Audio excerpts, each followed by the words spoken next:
Deadpool's awesome!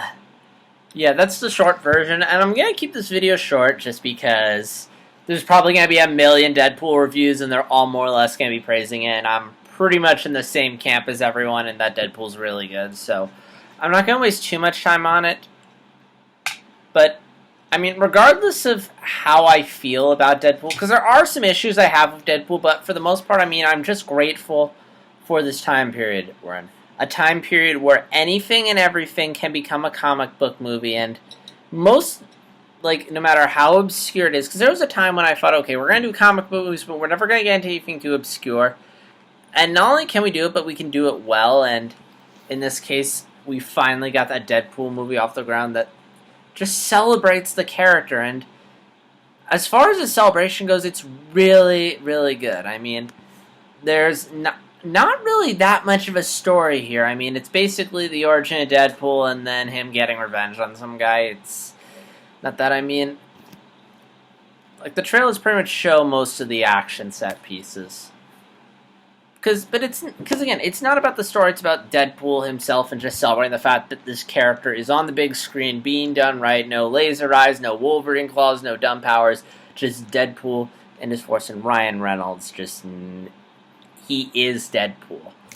I mean, there's like no filter on this movie. Reynolds is just talking, running his mouth, breaking the fourth wall, and it is great. And thankfully, the film has Deadpool in it throughout, because the way the film works is it sort of jumps back and forth between present day and Deadpool's origin, which is great because otherwise we would have had the first half of the movie where it's just Ryan Reynolds as Wade Wilson, which it's still funny and charming, but it's, again, we're here for Deadpool, and as a result, we get to open with Deadpool and have him throughout the movie as opposed to having the complaint that Deadpool doesn't show up until halfway through the movie.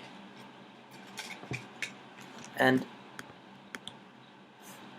it's also great because the origin story is definitely the weakest part. I mean, the story's pretty weak and simple. Again, it's just a straight up, like, literally once we catch up to present day, it's literally just character briefing and then just one big action set piece, which is a very simple, thankfully not overblown or overdone climax. This film does not overstay its welcome like some of the Marvel films do. It keeps things nice and simple, which, again, I like, because sometimes Marvel films just get really convoluted. But, I mean, the origin story is definitely weak. I mean, it's not bad, it's just very dry. I mean, there are some laughs and fun, but, I mean, and it does work to humanize Deadpool, but, I don't know, there's part of me that just wishes there was a bit more Deadpool humor spurred out of it. And the other characters are fine. I mean, this is a Deadpool movie, it's not about the other characters, but they aren't that developed. They're Colossus and some other mutant I can't remember the name of are in the film, and there is ties to the X-Men universe, but they don't get too bogged down in it. I mean, and I'm glad I mean, tonally Deadpool's, like, completely different from the other X-Men movies, and the thought that this takes place in the same universe as, like, the other movies is to wrap around. I mean, assuming that we're following the reset timeline, this is years after the Apocalypse film, which hasn't even come out yet, and it doesn't even reference, but I mean, it somehow proves that Deadpool can exist in this universe, and which is really hard because, again, we see the mansion in here, yet somehow it works, and thankfully the film doesn't get too bogged down in tying into the other movies. There's no real setup for a sequel or anything, although this film's probably, hopefully, going to get a sequel. I mean, it's more just about showing off Deadpool, and at no point does the story get bogged down in setting up future characters or stuff. Even the end credit scene, which I won't ruin, I'll just say it's really funny. But yeah, I mean, like, in a world where Marvel's just constantly spends time setting up the next movie, it was nice to finally get a movie where we came to see what we wanted to see and not just, you know, I mean, there's talks of sequel, talks of X-Force. We thankfully don't get too much of it. And, you know, the characters do serve their purpose. I mean, the only one I really liked was T.J. Miller's character. I mean, it's funny because it's pretty much the opposite of the character he plays in Big Hero 6. In Big Hero 6, he's this big, fun, loud nerd, and this, he's just sort of a chill, laid-back guy who everything that comes out of his mouth is hilarious. But none of the other characters, they aren't bad characters, but none of them really stand out. I mean, the heroes are just there to give Deadpool someone to work off of. His love interest gets some funny bits in here and there, but for the most part, she's just there to be... She's a character that exists more for Deadpool's character than her own sake. And the villain is pretty two-dimensional, pretty forgettable, which I would fault if it wasn't for the fact that, again, A, this is a Deadpool movie, we're here to see Deadpool, and it's just one... And he's basically just punching bag for Deadpool. And also, the film does acknowledge how two-dimensional the villain is, and it's just great. And what's also great is what wasn't in the film, which is that Fox, it's very clear that Fox just let this movie be. I mean, the only time if there were studio notes, they weren't clear. And not only that, but, I think the biggest hurdle was just... for Reynolds was just greenlighting the film. Because there's no studio notes, like, this film just, it's hard R, they don't dumb it down for the kiddies, and after Fan Force, it's nice to see a film where it doesn't feel like Fox just messed around with. There's, the film... It's one thing that does make a lot of sense upon looking it up is this film is a really small budget. It's less than $60 million, which shows not only because there aren't a lot of none of the major X-Men show up, but also in the fact that there's a large reliance on CGI, from backgrounds to violence to effects, some of which looks okay, some of which clearly looks fake. And again, I won't hold it against them for that because again, they had a small budget. And hopefully they get a bigger budget and they can do more with it, but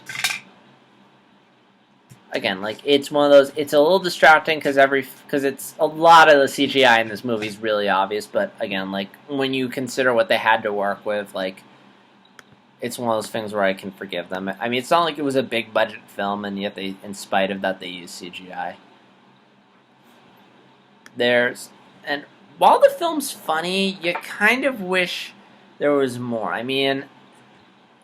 Don't get me wrong, it's great to see Deadpool done right. The fact that we have a comic book movie like this is amazing, and seriously, 20 years ago, would you ever have expected us to get a Deadpool movie? But, yeah, along with the origin part being kind of a little dry, there's part of me that wishes they had gone a little bit farther in terms of the humor.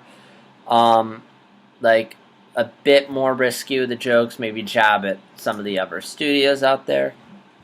And while this film is real, people who love Deadpool are gonna love this movie because it gives you exactly what you want from a Deadpool movie, which, again, 20 years ago, it wouldn't have been, but now we're at a point where we can get this stuff and it's great. But there are people who aren't gonna like this movie, and again, in spite of the fact that it gets the character so right, and it's one of those where I'm going to be understanding. This isn't a film for everyone. There are people who are just going to be turned off by this movie. Again, there's very little substance. It's very crude and crass, and there a lot of people who might just look at this as junk. I'll be very surprised if Confused Matthew doesn't like this, because it's a film where a lot of people can just look at this and say this isn't their thing, and I'm like, I get it. There's people who are going to hate this, and I'm like, okay, that's a little harsh, but I understand. This isn't for everyone.